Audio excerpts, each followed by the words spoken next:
turn the lights down, and just put this on. It's right behind. የዋይት ሃውሱ ክስተት ዓለምን እያነጋገረ ነው።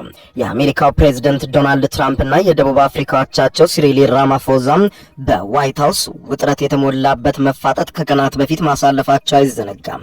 ይህ መፋጠጥ ታዲያ በመላው ዓለም መነጋገሪያ የሆነ ሲሆን የዋይት ሃውሱ ኦቫል ኦፊስ በመባል የሚታወቀው የትራምፕ ቢሮ የአሜሪካው ፕሬዝዳንት ዶናልድ ትራምፕ የሀገራት መሪዎችን በሙግት ያስተናገዱበትና መብራት አስጠፍተው ቪዲዮዎችን እስከ ማሳየት አልፎ ተርፎ በመሪዎቹ ንግግር መካከል ደጋፊዎቻቸውን እስከ ማስጨብጨብ የደረሱበት ብዙ ነውረኛ ድርጊት የፈጸሙበት ሆኖ አልፏል። በዚህም ከዚህ ቀደም በዩክሬኑ ፕሬዝዳንት ቮሎዲሚር ዜሌንስኪ ላይ በዚያው በኦቫል ኦፊስ የሆነው ነገር በአፍሪካዊው የደቡብ አፍሪካ መሪ ሲሪል ራማፎዛ ላይ ተደግሟል። ከሰሞኑም የደቡብ አፍሪካው ፕሬዝዳንት ሲሪል ራማፎዛ ወደ አሜሪካ አቅንተው ከፕሬዝዳንት ዶናልድ ትራምፕ ጋር ውይይት አድርገው በኦቫል ኦፊስም ስብሰባ አድርገው ነበር። በስብሰባውም በተነሱ ቅሬታዎች ውዝግብና መካረር የተነሳ ሲሆን በትራምፕና በሲሪል ራማፎዛ ፊት ለፊት ውጥረትም ታይቶ ነበር። ምንም እንኳን ዶናልድ ትራምፕ የደቡብ አፍሪካው አቻቸው ሲሪል ራማፎዛን በወቀሳና በትችት በውዝግብ የተቀበሏቸው ሲሆን ራማፎዛ በእርጋታ ጥያቄዎችን ለመመለስ ሲሞክሩ በኋላ ላይ ግን እኛ እንደ ኳታር የምንሰጥህ አውሮፕላን የለንም እስከ ማለት ድረስ መድረሳቸውና ኃይለ ቃል መወራወራቸው ተነግሯል። ከዲፕሎማሲ ይልቅ መዘላለፍ የበዛበት መድረክ ቢሆንም የደቡብ አፍሪካው ፕሬዝዳንት ግን ውይይቱን ለማስቀጠልና ትዕግስታቸውን እስኪፈትናቸው ድረስ ሁኔታውን ለማረጋጋት ጥረው እንደነበረ የተለያዩ መገናኛ ብዙሃን በዘገባዎቻቸው አሳይተዋል። ፕሬዝዳንቱም ሐሳባቸውን መግለጻቸውና ትራምፕን መሞገታቸውን በማስታወስ ፕሬዝዳንቶቹም ከፊታቸው ሲነበብ እንደነበረው ሁሉ በጎ ውይይት አድርገው ለማጠናቀቅ የፈለጉ ቢሆንም ነገር ግን የሲሪል ራማፎዛ ጥረት እንደተፈለገው ሆኖ በበጎ ሙግቱ ሳይጠናቀቅ ከትራምፕ ጋር ወደ መካረር ገብተዋል። ትራምፕ በሀገራችሁ ነጭ ጠልነት አለ በማለት ፕሬዝዳንት ሲሪል ራማፎዛን የወቀሱ ሲሆን የሀገራችሁ ዜጎች ጥቁሮቹ ነጮቹን መሬቶቻቸውን እየቀሟቸው ነው፣ በደቡብ አፍሪካ ውስጥ በነጮች ላይ ከፍተኛ የዘር ማጥፋት እየተደረገ ነው፣ ቅስቀሳ እየተደረገ ነው በማለት የጠቀሱ ሲሆን ትራምፕ በፎቶ ማስረጃም አለኝ በቪዲዮ ማሳያለሁ በማለት የተለያዩ አካባቢ ደቡብ አፍሪካ የተቀረጹ ፎቶዎችንና ቪዲዮዎችን ለሲሪል ራማፎዛና በወቅቱ በውይይቱ ላይ ለተሳተፉ ጋዜጠኞችም ጭምር ሲያሳዩ ታይተዋል። ትራምፕ ወደ ዋይት ሃውስ ዳግም ከመጡበት ጊዜ አንስቶ ሲሪል ራማፎዛ ህገ መንግስቱን አሻሽለው የጥቂት ነጮችን መሬት ይቀማሉ ብሎም የዘር ፍጅት ይፈጽማሉ የሚል ክስ ማቅረባቸውን የቀጠሉ ሲሆን ከዚህ ባለፈም ሲሪል ራማፎዛ ስለ ደቡብ አፍሪካ ንግድና ኢንቨስትመንት እንዲሁም አሜሪካና ደቡብ አፍሪካ ስላላቸው ትስስርም ለማንሳት ቢሞክሩም ዶናልድ ትራምፕ አደገኛ ምላሻቸውን በመስጠት ይህ ለደቡብ አፍሪካ ጥሩ አይደለም፣ በደቡብ አፍሪካ ላይ የምንወስደው ከባድ እርምጃ አለ ሲሉ በደቡብ አፍሪካ ላይ ሲዝቱም አምሽተዋል። ትራምፕም ዘለፋም ብዙ ሳያስቆጣቸው ሲሪል ራማፎዛ ሁኔታውን አርግበው ለመመለስ የሞከሩ ቢሆንም ሁኔታው ግን እየተካረረ ሄዷል።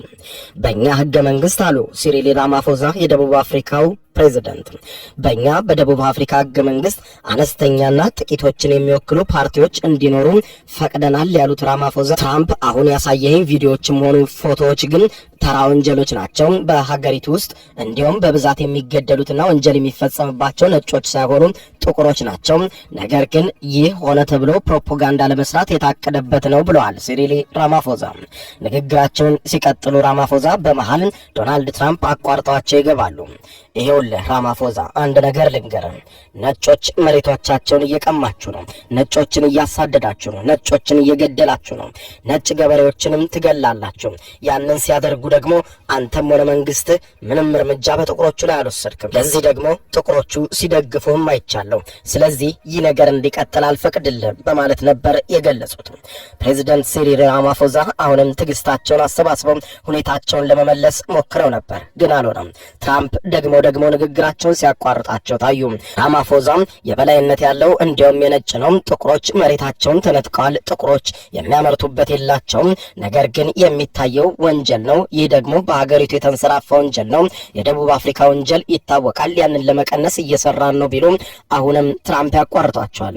ነጮች ላይ የዘር ፍጅት እያደረጋችሁ ነው፣ ይህ እየተፈጸመ ነው፣ እኛ ደግሞ ይህ እንዲሆን ቆመን አንመለከትም ሲሉ ትራምፕ ዛቱ።